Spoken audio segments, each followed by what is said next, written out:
બેડની હોસ્પિટલમાં મળનારી સુવિધાઓ વિશે વાત કરે છે સીએચસીના અધ્યક્ષ ડોક્ટર ભાર્ગવીબેન પટેલ।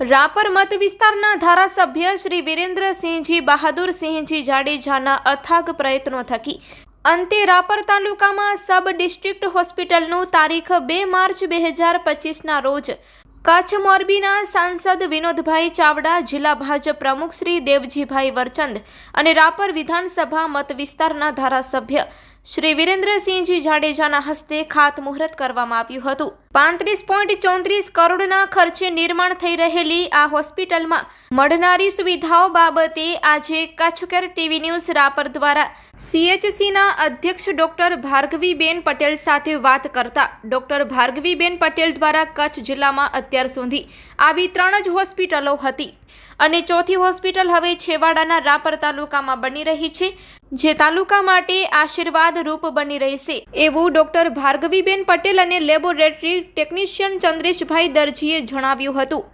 અત્રે ઉલ્લેખનીય છે કે ગત તારીખ 2 માર્ચ 2025ના રોજ કુલ 63 કરોડ રૂપિયાના કામોનું ખાતમુહૂર્ત કરવામાં આવ્યા હતા, જેમાં રોડ, રસ્તા અને તળાવોના કામો સાથે ત્રંબો 3 રસ્તે વીર દેવાયતજી બોદરજી પ્રતિમાનું પણ ખાતમુહૂર્ત કરવામાં આવ્યું હતું, જેના વિશેષ અહેવાલ સાથે મળશું બીજા એપિસોડમાં। Report by Ghanshyam Barot, Kutch care TV news Rapar. નમસ્કાર દર્શક મિત્રો, હું ઘનશ્યામ બારોટ અને આપ જોઈ રહ્યા છો કચ્છ કેર ટીવી ન્યૂઝ। ખાસ તો ગત 2/3/2025ના રોજ રાપર તાલુકામાં 63 કરોડના વિકાસ કામોના ખાતમુહૂર્ત કરવામાં આવ્યા। એમાં જો સૌથી વધારે નોંધ લેવા જેવું કામ હોય, આમ તો બધા કામો નોંધ લેવા જેવા છે, કારણ કે 16 જેટલા તળાવો છે, એટલે તળાવ પણ ખરેખર નોંધનીય કામ છે, રોડ રસ્તા છે, પણ મહત્ત્વની વાત હોય તો એ છે 35.5 કરોડના ખર્ચે બનતી રાપરની એસડી હોસ્પિટલ, એટલે કે સબ ડિસ્ટ્રિક્ટ હોસ્પિટલ। આ સબ ડિસ્ટ્રિક્ટ હોસ્પિટલની મારે વાત કરવી હોય તો આખા કચ્છ જિલ્લામાં ફક્ત 4 જ છે, અને એમાં રાપરના ધારાસભ્ય શ્રી વિરેન્દ્રસિંહજી જાડેજાના જ્યારથી એમણે ધારાસભ્ય પદ સંભાળ્યું ત્યારથી રાપરની હોસ્પિટલ માટે સતત ચિંતિત રહ્યા છે, અને એના પરિણામે ગત 2 તારીખે એનું ખાતમુહૂર્ત કરવામાં આવ્યું। 35.5 કરોડના ખર્ચે જ્યારે હોસ્પિટલ બનતી હોય ત્યારે એ હોસ્પિટલમાં શું સુવિધાઓ મળવાની છે, હાલની હોસ્પિટલની સ્થિતિ શું છે, એના માટે આપણે મળશું રાપર સીએચસીના અધિક્ષક ડૉક્ટર ભાર્ગવીબેન પટેલને। ખાસ તો બેનના આવ્યા પછી અહીં જે સુધારા થયા છે એની વાતો મેં એમના સ્ટાફ પાસેથી જ સાંભળેલી છે, પણ આજે બેનને જ્યારે રૂબરૂ મળવાનું થયું છે ત્યારે આપણો પહેલો પ્રશ્ન સબ ડિસ્ટ્રિક્ટ હોસ્પિટલને પછી મળશું, પણ એનાથી સિવાય બેન ખરેખર અત્યારે અહીંયા ઓપીડી કેટલી છે, સ્ટાફની શું છે, શું કહેશું? અહીંયા સીએચસી છે જે અત્યારે 35 બેડનું છે, જેને અત્યારે 100 બેડના પેટા જિલ્લા હોસ્પિટલમાં અપગ્રેડ કરવામાં આવી રહ્યું છે।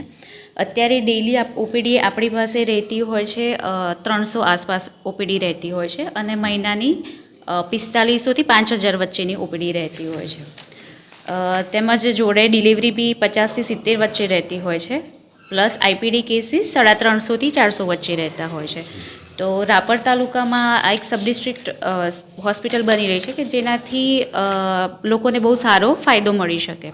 પ્લસ અહીંયા અત્યારે આપણી પાસે મેડિકલ ઓફિસર્સ હોય છે, લેબોરેટરી વિભાગ છે, ENC કાઉન્સિલર્સ બી છે આપણી પાસે, એક્સરે વિભાગ છે રનિંગમાં, તો બેઝિક લેવલની બધી જ સુવિધાઓ આપણી પાસે ઉપલબ્ધ છે।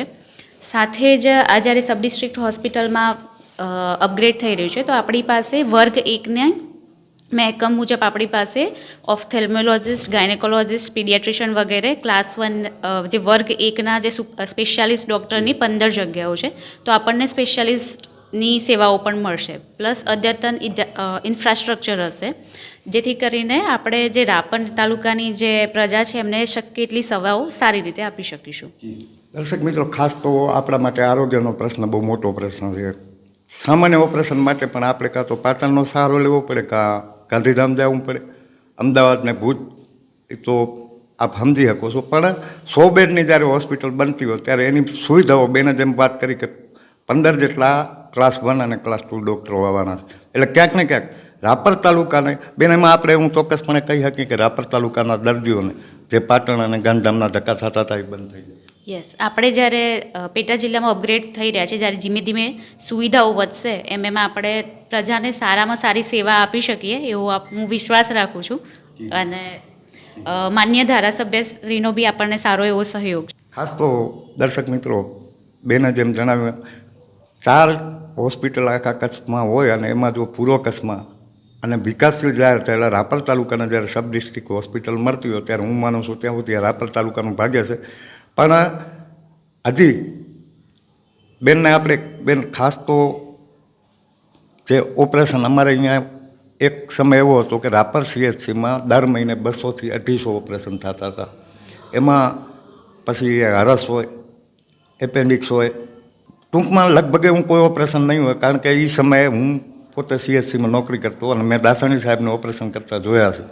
એટલે આપણે હવે ટૂંકમાં જે શસ્ત્રક્રિયા થતી એ આપણે અહીંયા થઈ શકશે.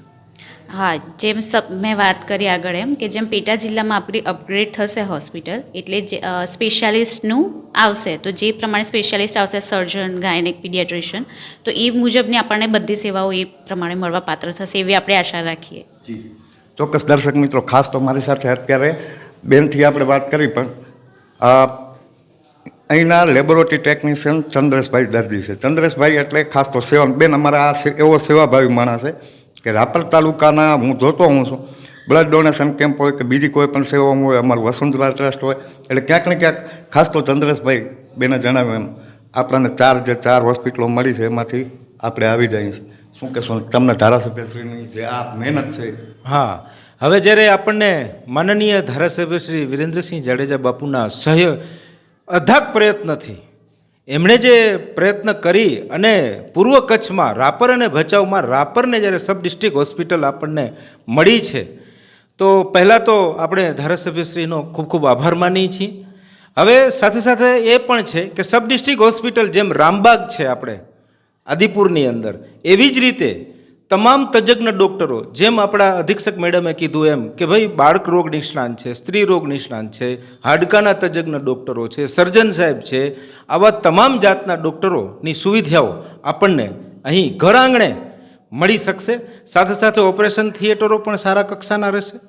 સાથે સાથે જે એનું જે આખું બાંધકામ છે, એના જે નકશાઓ છે, એનું જે બાંધકામ છે અને જે સુટેબલ ખુલ્લી જગ્યા છે, એની અંદર ખૂબ સરસ રીતે આ સબ ડિસ્ટ્રિક્ટ હોસ્પિટલનું નિર્માણ હવે થઈ રહ્યું છે.